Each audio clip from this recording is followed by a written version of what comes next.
Just the Tips. All right, everybody, it's Adam and Mike with Just the Tips Podcast, number 36. Yeah, dude. Big Vacation and review. I'm sad. Why are you sad? Well, vacation's over. Vacation golf is over. I feel like we didn't get enough We didn't golf. We didn't golf enough. We didn't go. No. That's okay. okay. That just It's means all right. 2 more trips of vacation golf in the rest of the year. It was a wonderful vacation. You planned the vacation. I think the families had a great time. Well, I went with the flow. The plan of no plan. I went with the flow. Yes, you did. And that's hard for me to do. But did I could flow? tell. Did I flow? But I could tell I could tell it took effort. It took effort to go with the flow. Yeah. To relax, just sit down, let things come to me. Yep. Yeah. I asked you, I said, what would you have done differently? And you said 18 holes every day, beach, restaurant. Every day.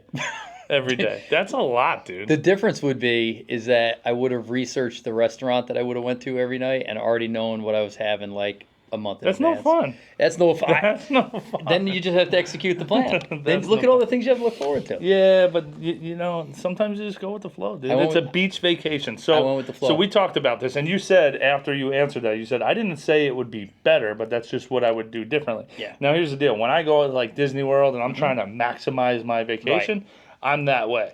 Yep. This was a beach chill vacation, bro. So here's the things that don't happen when you plan everything to the minute, right?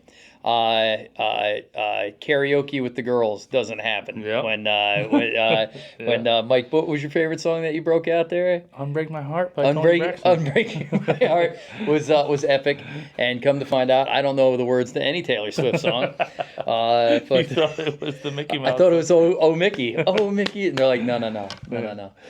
Yeah, those things. So things like card that games don't happen. and Dude, you know, I haven't played playing the guitar dude. second night. Nobody all ever night. wants to listen. Your wife is a gem. She's like, you're so good at guitar. I'm like, I'm awful. You have another tequila because I'm not that good. You know, but that was the thing was, making breakfast in the morning and dinners at night and stuff like that. I got to have Mama Romano's famous jambalaya. Yeah. Right? Yep. That doesn't come from a restaurant. Yeah, dude. So let's just go with the flow. You know, we had an Airbnb. flowing. It was awesome. It was a good time. Just flowing. And But we just didn't play enough golf. And So- I was hoping to that by the second half of vacation that if I was like, hey, we need to play some more golf, then we would be like, we'll just go play.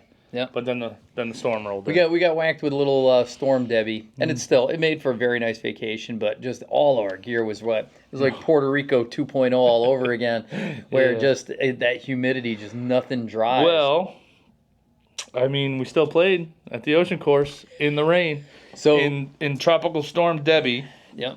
So since the day I met you, you've talked about Kiawah, Yeah. and every podcast that we've had, this is 36 in a row, we brought up Kiawah, and every time we play a course, and I'm like, that's great. You're like, it is, but we should see it's not Kiawah. I don't put it on that much of it, do I? You do, and it's okay. Like I said, first off, you worked there for 8 years, and secondly, I know it's one of the greatest courses in America, but the thing is you had me so hyped to play it that's all I could think about. It was just a crowning jewel on this great trip.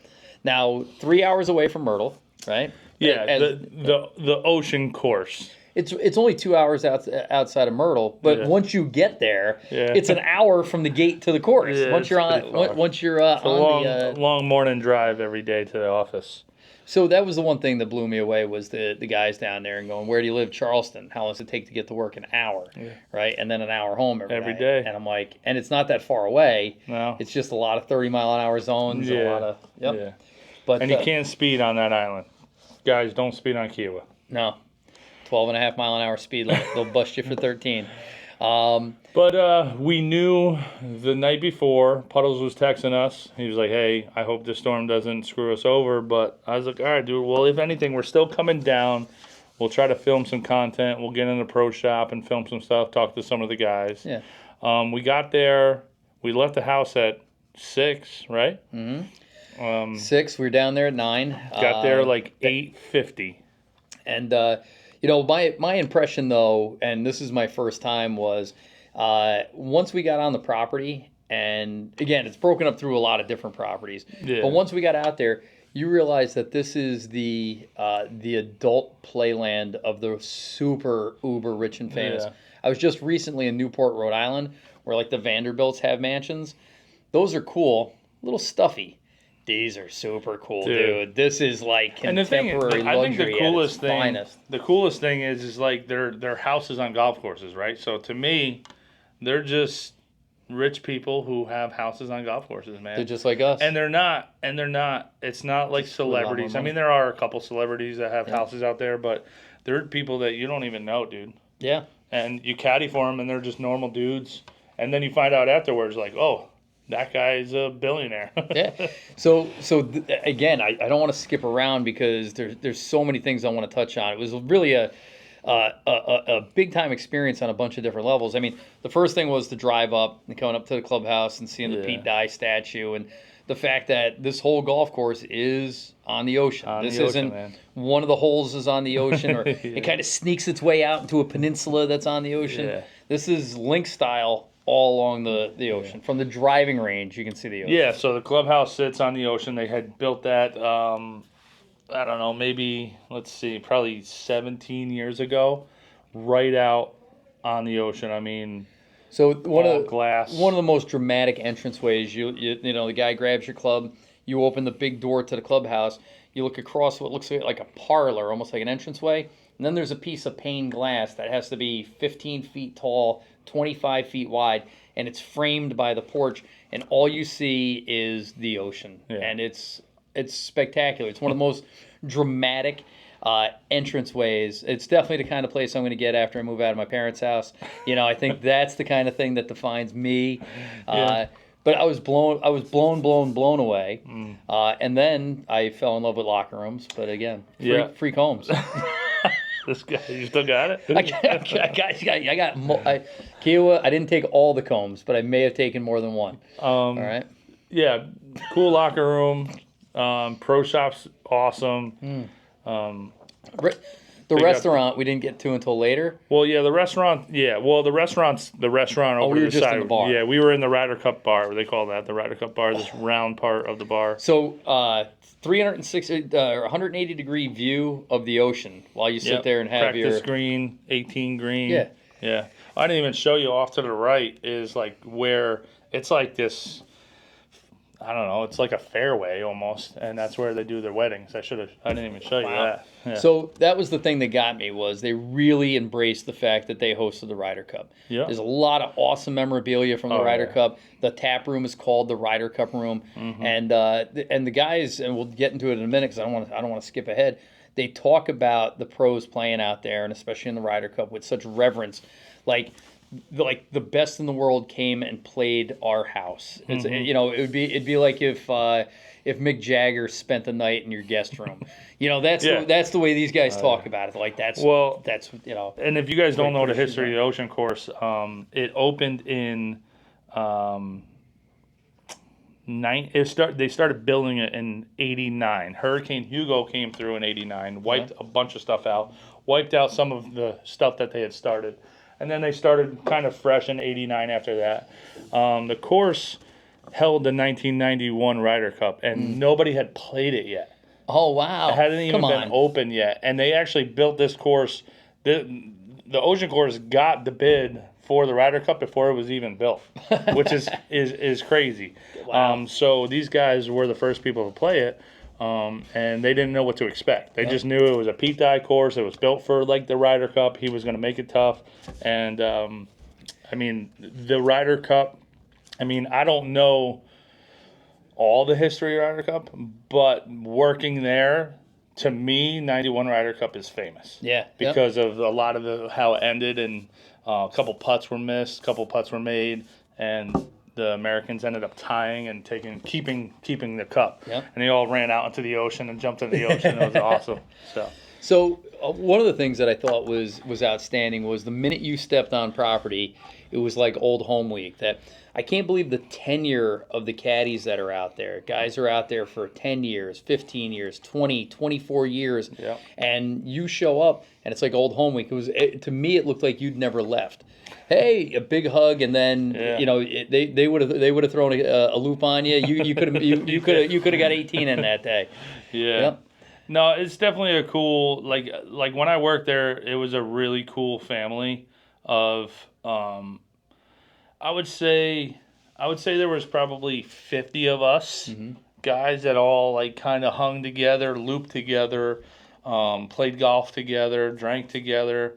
Went to the beach together. There was like 50. There was probably a total of 100 of us at any given point, but there was the 50 core guys, and it was still cool to see, a bunch of them still looping. They love it. I said that afterwards. I really was looking forward to this podcast because I said to my wife, I said these guys, first off, they make a tremendous living out there.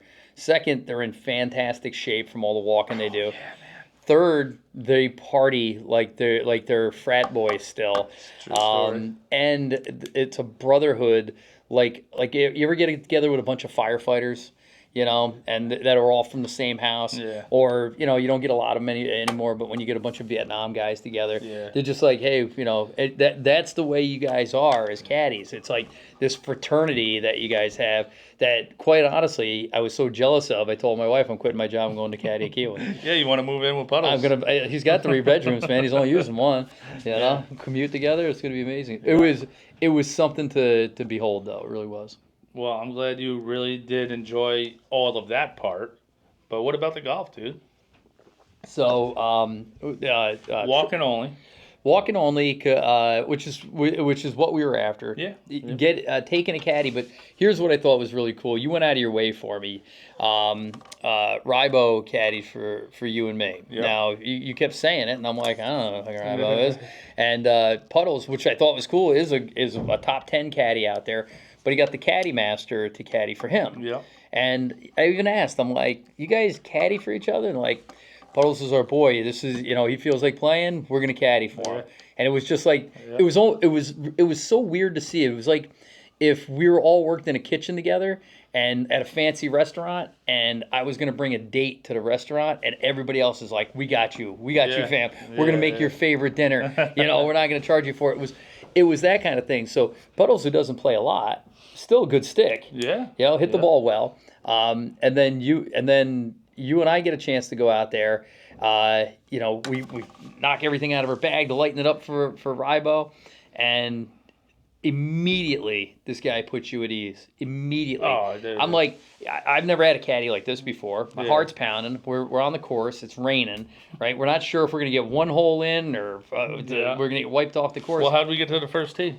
Oh, dude, in the golf cart, I do the golf cart limo, the 8-passenger, because the first tee box is so far away from the driving range. It's got to be a quarter mile. Yeah. Right. That you pull up. They got a driver. One of the caddies in the front, one in the back. The foursome in there, and away we go. And I'm like, this is. Yeah, my daughter Taylor came with us. Oh, dude. She was born in Charleston, so I made her take the trip into Charleston so we could see the house that she was born in. Well, she wasn't born in the house, but it's Charleston, little home birth. We saw the hospital. But she was a trooper. She came out with us, stuck it out in the hurricane. I gotta send it to you guys. I get the picture of her hitting off the first tee. Oh, you do? Yeah. I got a video. Nice. Yep. Very cool. So first hole sets up. It's it just looks like a pretty straightforward par 4, but hey, hands you the driver, 370, aim at that tree, go ahead. And I'm like, okay. Then you did it. Yeah. And I'm like, okay. And then it's like, hey, do this. It's a 6-iron. Here you go. He had me gauged after 2 holes. Yeah. You know what I should be hitting.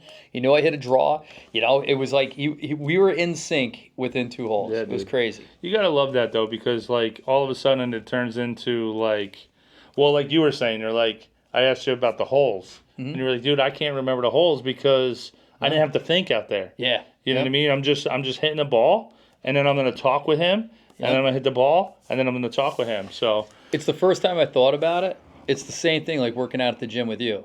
It's that an hour with you flies by, and I'm not thinking about the exercise I'm doing. I'm not thinking about where the freaking What seat weights goes I'm doing. or anything. Yeah. Just we're bullshitting, and I'm exercising. Yeah. At the end, you get a great workout in, but you never think about it. Yeah. This was the same thing, but he'd brag up the thing, and I'd be like, "How far is this carry?" Like you said, everyone's got a tremendous carry, and I'm like, "I don't think I hit the ball that far." He's like, yeah. No, it's on only number one. 3, you're like. I'm like, how far is that? It looks like 300 yards of carry, But the wind it's on the ocean. The wind's always up.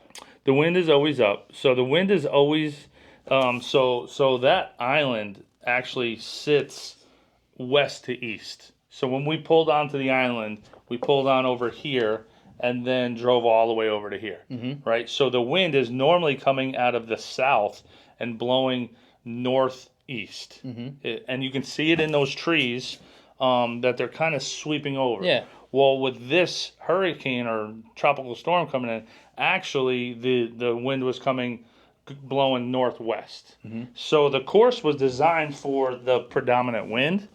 We did not have the predominant wind today. Although it wasn't blowing out of the north, it was blowing south but blowing opposite way. It was tremendously tougher.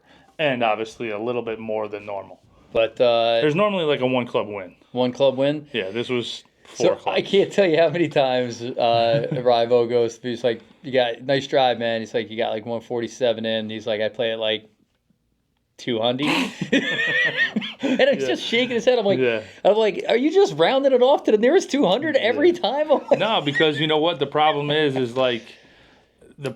if you hit anything less than. Let's say you hit your 5 iron, your 175, 180, and it just catches a little bit, it's freaking done. Not only is it done coming back, but it's also just at the mercy of whichever way that wind blows. So you actually have to you almost have to get it past the green and let it come down. The last par 5 we played has a big crescent green, and in front of the green is this giant waste area. And he's like, "All right, buddy." He's like, "Just want you to play it to the front. Don't get crazy with it." But I'd already hit driver and 3 wood, so I still got a mile to go. No problem. I'm gonna smoke this thing. You were probably, I think you were sitting on the 150 marker. That pin was back left, so it was 160 pin. So I'm hitting my 200 club. And I get it up in the air, and this 35 mile an hour wind grabs it and throws it. It grabs the ball and throws it left right into the waist area. Down 20 feet. 20 feet below the hole, and he's like, "Bad luck, dude." I'm like, "What was I supposed to do?" I'm like, "How do you play that?" Just aim right. There was no more aiming right. I was aiming in the ocean. Yeah, it's hard, especially with your ball. If it's spinning left, it's just gonna do it. So that was what's cool is this traditional link style course, which there's nothing traditional about it other than it goes out and back. Yeah. When you're going out, the wind's coming off the ocean this way. I'm hitting the draw up into the wind, and it's just straightening it out. You can't hook it. It almost feels like the golf gods are like, "These are your holes, Adam. Swing as hard as you want." Well, I told you. I said, "Listen, enjoy it now, brother, because we're about to turn." We start coming back, and I get the littlest draw. And it's like, all right. So you did. So 10 you bogeyed, only because you didn't get up and down. 11 you bogeyed because you didn't get up and down. 12 you parred from almost being in the water. You were like on the railroad ties. Yep.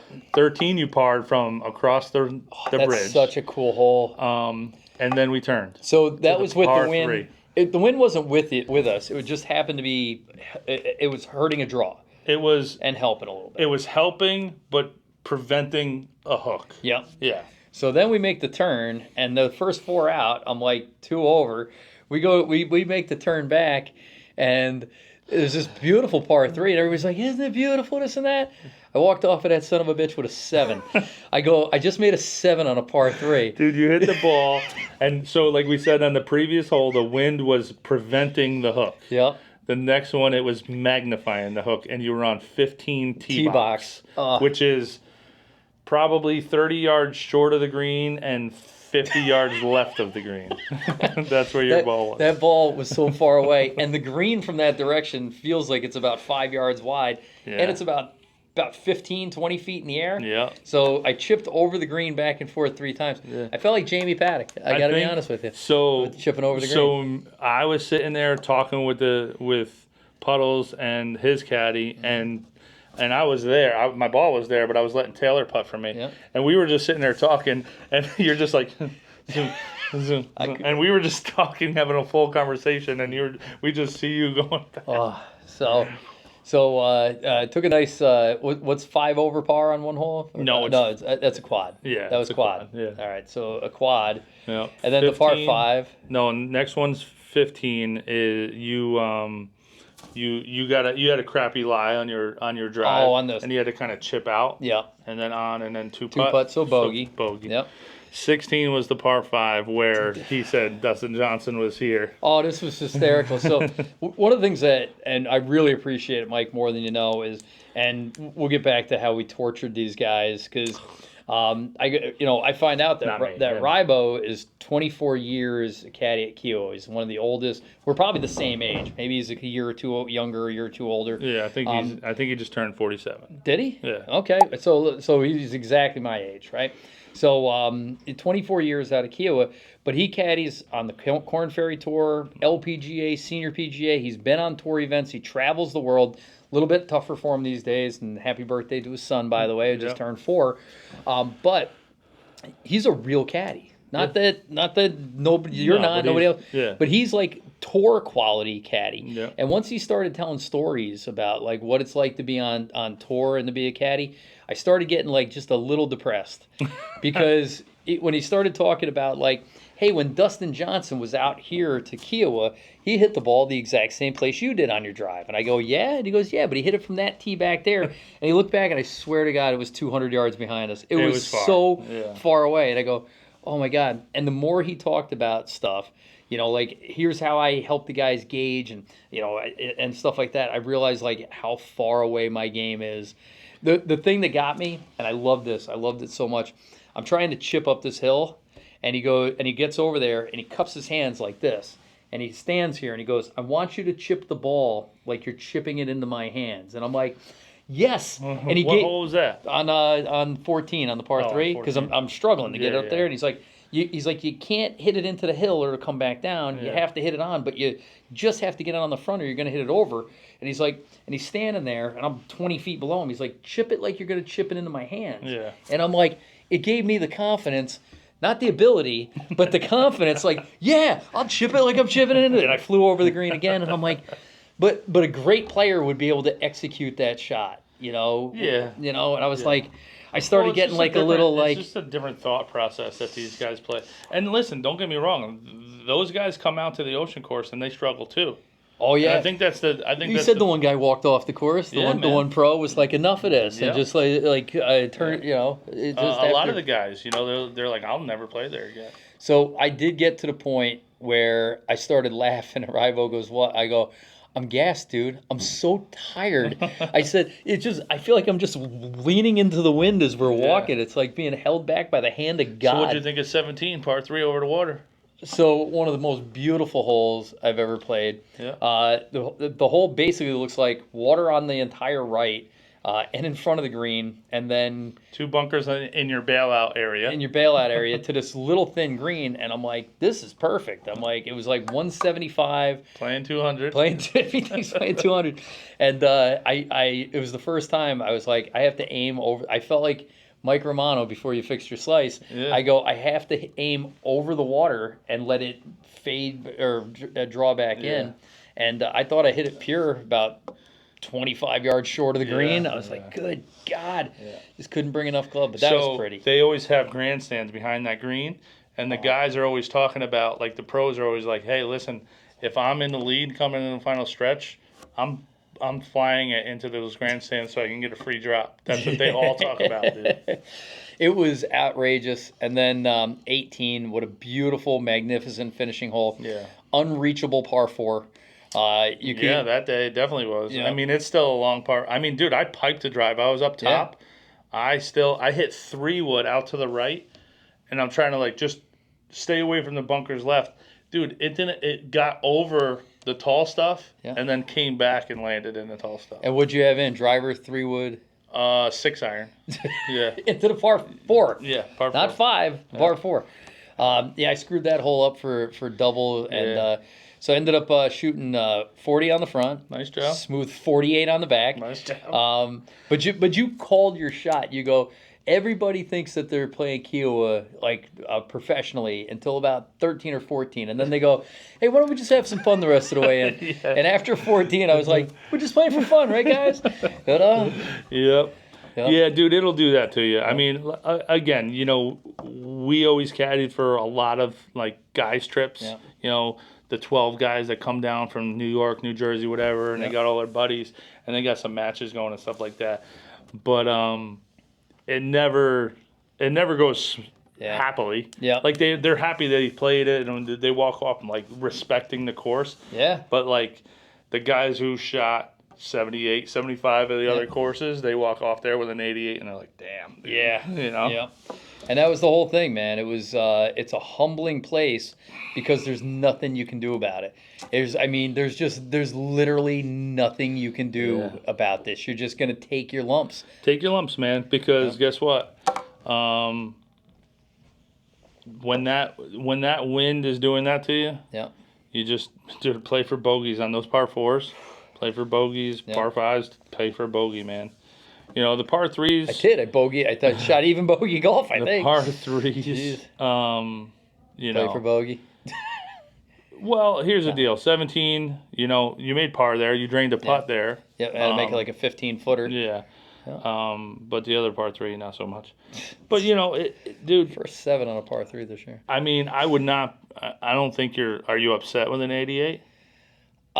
Only because I shot 40 on the front. Yeah. Like like an 81, 82, I'd have been like, okay, completely reasonable.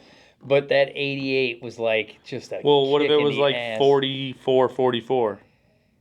I think that would have been more palatable. Yeah, it's the 40, 48. So years ago, I'd never shot under par, and I played Mohawk, just this 9-hole course that's local. Mohawk. Yeah. And it's an old course and some short holes, and it's gettable. And I birdied the first hole, and I parred 7 in a row, and then I took a double bogey, and I was crushed. And I was playing with Jamie because I shot one over, and after being 1 under for 8 consecutive holes. And Jamie said to me, she goes, you wouldn't have been upset at all if you would have double bogeyed the first hole and birdied the last hole. Yeah. She goes, you'd have loved the fact that you shot 1 over, right? Yeah. But the fact that you had it right there, and it was it was the same thing. I had it. One of the things, and we talked about it, you put your score into the gin. Yeah. And when you put it in hole by hole, it'll adjust it. Yeah. Because you can't take a 7. No. Right? But if you put in your total score of 40, 48, it would have accepted it. Yeah. Because it doesn't know what you got on all the holes. True. So make sure you put your scores in hole by hole. Exactly. And I think that's the big lesson here is the handicap's there for a reason. And that 88 is never going to touch my handicap. Yeah. It'll be one of the 12 that gets dismissed. Yeah. But looking at that 88 for the next 20 rounds in a row until it falls off. But here's the deal. Like literally that'll be here. Like I'm going to have to play some extra rounds this year to make sure it's there now. Yeah. Debbie followed us up the coast. But we did not get a ton of footage. My phone was soaked. I was afraid to take it out. DJI is not waterproof at all. No. And actually the SD slot is open. Yeah. It just doesn't even have a cover on it. Yeah. Phone, everything was soaked. Dude, my bones were soaked. So we did not get a lot of footage. We do have some to prove that we were there. Yeah. But we got to go back. They got the Rolex clock, dude. Yeah, they got a Rolex. They got the Rolex, big Rolex clock. So the other thing. And they also have $300 hoodies. Oh, dude, I got to see my new head cover. Coming to you, a hour-long podcast just about my head cover. Tuesday Talks. Tuesday Talks with Adam and his head cover. I think that's coming at you for real. The thing that was funny though is you and your buddies were like, again, it was like old home week. Like if you guys were going for a walk in the woods or you were going for, you know, a walk around the lake. That's what you guys were doing. It was the most comfortable thing. I was there on a mission like it was the Masters. Yeah. And everybody was like, yeah, it's raining kind of hard, and 9 holes, we'll go in, we'll grab some beers, get dried off and stuff. And I asked if you wanted the beer, and you're like, no. No. I went to Rybo, and I go, by the way, I like the feelings of guilt, like having those guys out there in the rain. I did. I'm like, you definitely should. I'm like, you guys, you know, I'm like, I appreciate this. I explained to them, I'm like, this is not on me. So when we go, everybody's like, hey, are we good? And, you know, and I go, listen, I said, am I allowed to keep playing by myself? I'm like, you guys go in, I'm like, I'll buy lunch. Yeah. I'm like, I want to finish this. I'm like, I'll carry my own bag. I'm like, I really just want to go out. Yeah, and but by that time you're soaked already, so it doesn't matter. Well, that was the thing. Might as well make your money, right? So the Donovan, the caddy master, who is the Viking, a 6'4" Viking golf god, who has these piercing blue eyes and looks like he has seen the hellfire and brimstone, right? And he's out there and he goes, I tell everybody when we play, it's going to rain. If we start, we're going to finish, right? And I'm like, I'm in, dude. And he's like, but we're going to finish. And I'm like, yeah. And everybody's always like, well, we'll get through like 13 and we'll turn back. He's like, and we're going to finish. And everybody's like, and we're going to finish. I guess we're finishing. Yeah. Hey, you got some new rain gloves, though. Yeah, I got some rain gloves. Got a rain jacket. You like the rain glove? With the water resistant. The rain gloves definitely made a big difference on the back. I actually skipped the 10th hole because we got to 10 that I didn't think we were going to play. And I was like, crap, I guess I should go get some rain gloves. I had them. Puddles had them. Yeah. They don't work if the rain is cold because basically then they just turn into blocks of ice. Yeah. But in nice warm rain like that, they're the best thing in the world. They actually don't work as well if they're dry. Right. And you know, again, you get a little nothing was dry though. Nothing. Dude, and it wasn't dry when we got back. No. And it wasn't still dry. Not dry. Still not dry. I think I wrecked a pair of alligator FootJoys. That's okay. I think they're done. And they're alligator. You're due for new ones. I am due for new ones. Let's go FootJoys. Send them out. Just a couple of things, and if I'm repeating myself, I apologize because it's that important. I just was blown away by the camaraderie of the caddies, their love of the course, their reverence, and how tuned in they are to what's going on with the pros. The fact that they love this course so desperately, but two things that really, really blew me away about the caddies of Kiawah, which, by the way, why it's not a reality show is like I'd watch that. Make it one. I'd watch that over the Real Housewives of Kiawah. Yeah. Hell yeah. But those guys own the course. I thought, like, with this... Let's hope the head pro is not watching this. So, was it just because it was a rainy day? But, like, we took over the locker room. We took over the bar. I think it's probably half that it was a rainy day. Also half that it's, like... I would say, let's say, not half, because that would be too many halves. I'd say a third is... a half. The rainy day. Yeah. Third is off-season. And then the third is, you know, I think... What like some of the guys are saying that like, hey, listen, that's the biggest group of employees on the island. Yeah. You know, let's But they like I said, like. Yeah, we sat at the bar. Yeah, which I thought those guys wouldn't be allowed at the bar. We couldn't do that when I worked there. Well, you were saying though, like a caddy was an ancillary employee. Today, yeah, and I'm glad we've come out of the basement. Out of the dark ages? Yeah. Yep.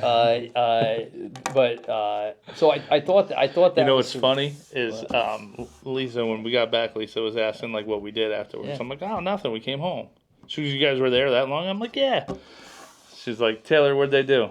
I'm like, oh, we went to this bar, had some food and had some drinks. Then we went to another bar, had some food, had some drinks, and then we went to another bar and had some drinks. Well, it's funny because you don't want to drink at Kiawah for two reasons. One, it's an hour away from Charleston, right? And two, a Bud Light is $11. Yeah, which seems reasonable. It's like Disney World. The food was great there. The place is great. But then you drive a half hour and then have another something to eat and a little more something, and then you get near Puddles' house and then you get drunk. Exactly. Yeah. So and then you drive back to Myrtle Beach. Jesus. No, don't do that. Don't do that. But like I said, the last thing is how amazing the course and the amenities and how chill it was. When we played Shingle Creek, I just remember seeing like the bottles of wine being displayed, Yeah. and like everything's gilded in gold. Yeah, you talked about that. And it's super stuffy, Yeah. right? Which is fine. There's nothing wrong with it. It's super elevated level. This is elegance, but there's like people riding like bicycles around, No dress- like beach no clothes. dress code. No, so we were so soaking wet. The only thing that I had in the car was what I thought I'd ride back to the house in, which was like a pair of gym shorts and my brand new Mike Strantz hoodie, right?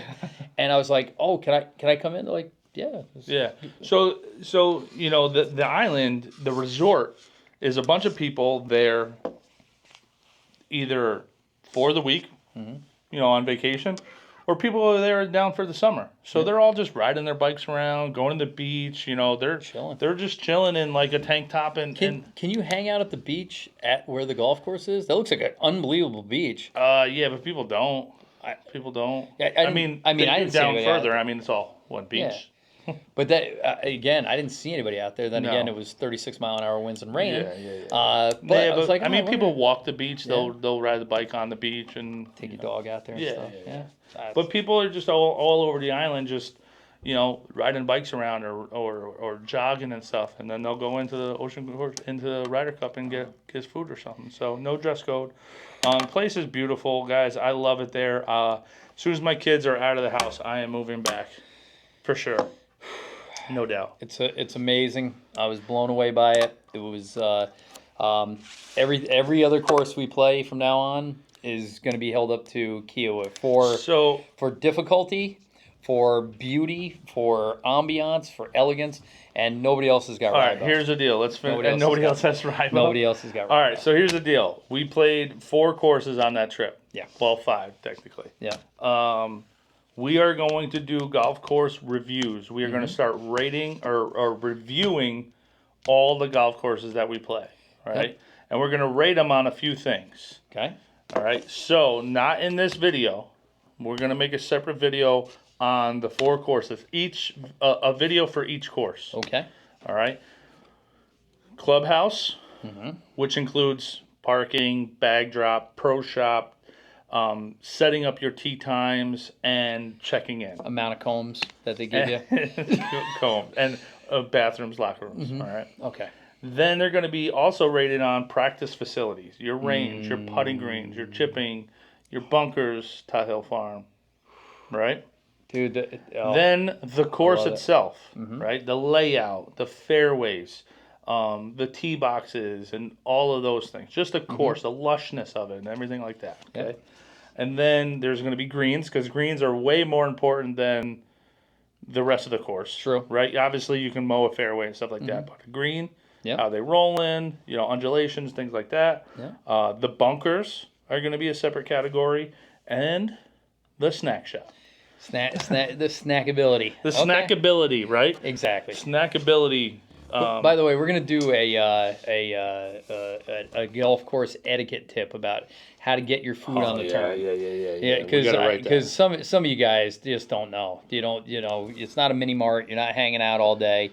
Like I said, there's a right way to do it. Yeah, all right? we'll do one on that. There you go. So that'll be everything. And here's what we'll do. We'll rate everything, and I'll figure out the point system. You rank it, and I rank it, and then we take the average. Gotcha.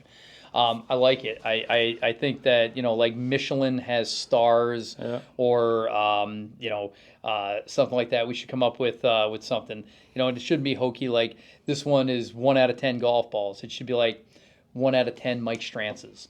No, right? Like this out of- is 5.5 Mike Strantzes. We can come up with something. Teas. Teas. All right. We'll think of Monsters. something. We'll think of something. That's it. So, but I'm looking forward to the golf course reviews because, again, you know, we're playing some top level courses. My big thing is driving ranges. I don't know why I'm falling in love with driving ranges and just the ability to practice at places and how it makes you feel. Yeah. You know, whether it was Bahia, Tot Hill Farms, and Kiawah are 3 of my favorites. Or Wachisaw. Wachisaw, Albany Country Club. Yeah. You know, just their True Blue. True Blues practice facility was spectacular. Yeah. Yep. But there's something that gives you the feels when you're out there. There's a video that you took at Tot Hill Farms on a beautiful summer morning with the dew is as thick as it could be, Yeah. the sun coming over the driving range, and it's you and me and Maddie just, knocking the rust off on the first couple of swings. And it's like, it's like, Dude, wow. that course is amazing. That place gives you some feels. Guys, stay tuned for a lot of this stuff coming out in the next month or so. Yeah. Everything on this trip. We had a blast. We're gonna do it again in 2 months. Yeah, it's a shout out to Todd Hill Farms for new friends of the channel and to their pro staff down there inviting us down to. And what an amazing course, man! What an amazing. And by the way, dollar for dollar value, $90, dude. Dude, $90 to play that course. So, I always thought this, right? You're not a Yankees fan, but Yankee appreciator. You can't not late appreciate '90s them. Yankees, right? Mm-hmm. Who was their third baseman? Do you remember? Boone. No. Late Scott 90s? Brocious. Scott Brocious, right? But all these other guys, Tino Martinez is on first base. These guys are, Bernie Bernie Williams in center field and Paul O'Neill. Most valuable player. Mm-hmm. Think about that sentence. Most valuable player. Dollar for dollar should have been Scott Brocious. So if you take ability and divide it by salary or stats divided by salary, that should be the one. Scott Brocious, dude. So Todd Hill Farm is my MVP. Is of the this Scott trip. Brocious of the Strands Yes. courses? Yeah. All right. A dollar for dollar. I mean, I think he caught the World Series winning pop fly at third base like 2 years in a row. My favorite thing was at Todd Hill Farms. I got a chance to interview a couple of the cart guys. Oh yeah. And the one kid Don't ruin it for everybody. No, but there's nothing else going on in Asheboro. I mean, I kind of got the sense of that. Yeah. You know? This is the only thing in Asheboro is Todd Hill Farms. Well, and kickback jacks. You do like you're getting to it. You like appetizers now. Well, I mean, when they come with 12 Miller Lights, I do. Well, All right. That's good. You good? Yeah, a little sad. Let's go. Dude, we'll play again. I know. But that was a vacation I didn't want it to end, and I didn't want to come back. And I was literally like... So the house down the street from where we stayed is for sale. So let's do it. Yeah. Okay. Three-quarters We're of a going to million. do some crowdfunding. There'll be We need 800,000 people to donate us $1. That's all. That's Just it. so we can get the Just the Tips Party Palace South out of Myrtle Beach. Yeah. And how's your family doing? Everybody had to go back to work. Yeah. Yeah, Lisa went to work. Riley went to Boys and Girls Club. The other girls went to California. Yeah. I'm home alone, dude. I want to go play some golf. But we brought Hurricane Debby back with us. Yeah, that's okay. All right. I think we can go hit the range. All right. All right. All right, guys. I'm Adam. I'm Mike. Just the tips.